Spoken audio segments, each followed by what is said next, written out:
အဓိကဗျာကျွန်တော်တို့ဘာက space easy bar ဖြစ်တဲ့အတွက်ကျွန်တော်တို့ ether တွေ recommend ပေးရပါတယ်ဗျဘယ်လိုရဲနဲ့ဖြေရဲကောက်တရားဘယ်လိုကောက်ကြော Hi welcome back to episode 2ဒါကတော့ကျွန်တော်တို့ဆိုင်ရဲ့ညနေဘက်ညီခွေးလေးပါဗျ Bright Tiger Cocktail Club ဆိုတဲ့ဒီကျွန်တော်တို့လုပ်တဲ့ဘာဖြစ်ပါတယ်ဘာကတော့ကျွန်တော်စိတ်ကြိုက်တော်တော်လေးလည်းလှပါတယ်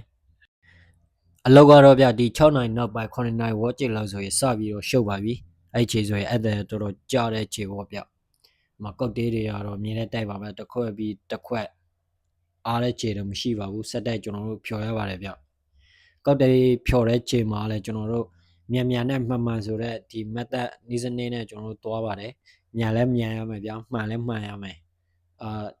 တိတ်ပြီးတော့လောလို့လည်းမရဘူးဘာလို့ဆိုအကိုလို့ကဒီဖန်ခွက်တွေနဲ့အကိုလို့ဆက်ပြီးလုံနေရတာဆိုတော့ကွဲသွားရတော့အလုပ်ပုံရှုပ်ပါတယ်အဲတခုကျွန်တော်တို့တတိထားရပါတယ်ဗျ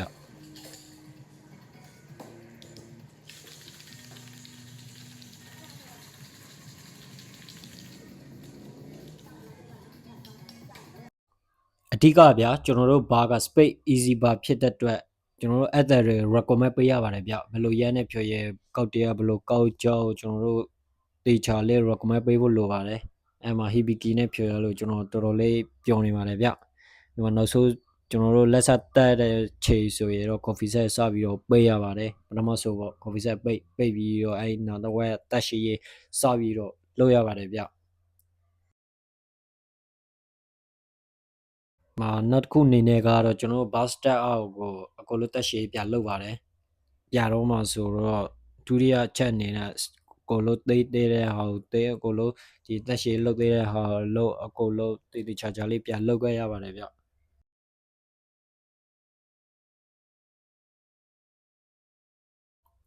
အဓိကကျွန်တော်တို့လိုဘာ busy ဖြစ်တဲ့ဘားတွေမှာတော့လိုအပ်တဲ့အရာကတော့အရေးကြီးဆိုတော့တက်ရှိပါမယ်ကျွန်တော်တို့တက်ရှိရေးကိုကောင်းမို့ဆိုတက်နေဆိုတေချာလေးလောက်တာတော့ကောင်းပါတယ်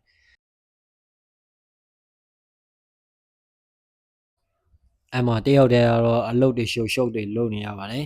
ဟိုဘက်ပြေးလိုက်ဒီဘက်ပြေးလိုက်နေဗျဘာကြီးရဆိုတော့တယောက်တည်းရှိတဲ့နေ့ဆိုရင်တော့တော်တော်လေးလည်းအလုပ်များပါတယ်ဗျဒီကျွန်တော်တို့ဘာသေးတဲ့ခြေတော့ဗျကျွန်တော်တို့တယောက်တည်းသိမ်းမဲ့ဆိုရင်တနာရီဝေါ်ကျင်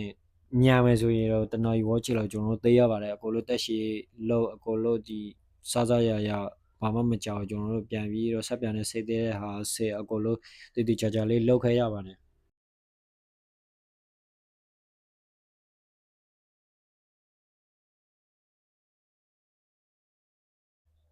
ပြီးရတော့တမျက်စိလှည့်ရပါတယ်ဗျဘာပတ်လဲအကိုလို့တနေ့တာလှုပ်ထားတဲ့အမိုက်တွေပါတယ်အကိုလို့တမျက်စိလှည့်ပါတယ်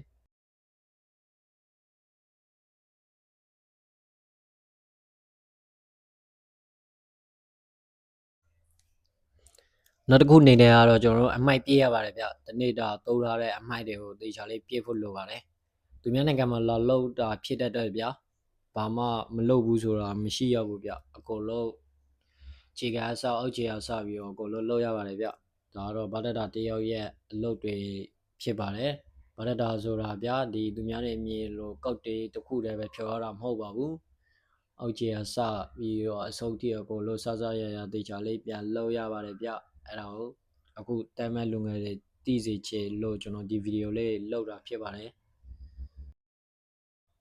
နောက်ဆိုကြံတဲ့တန်းရှည်တစ်ခုကတော့ကြားတိုက်တာပဲဖြစ်ပါတယ်ဗျဒါကတော့နေ့စဉ်နေ့တိုင်းမပြတ်မကွက်လောက်ရမဲ့အလုပ်ထဲတစ်ခုဆိုလည်းမမှားပါဘူးကျွန်တော်နေ့တိုင်းလောက်ရတဲ့အလုပ်ဖြစ်ပါတယ်ဗျ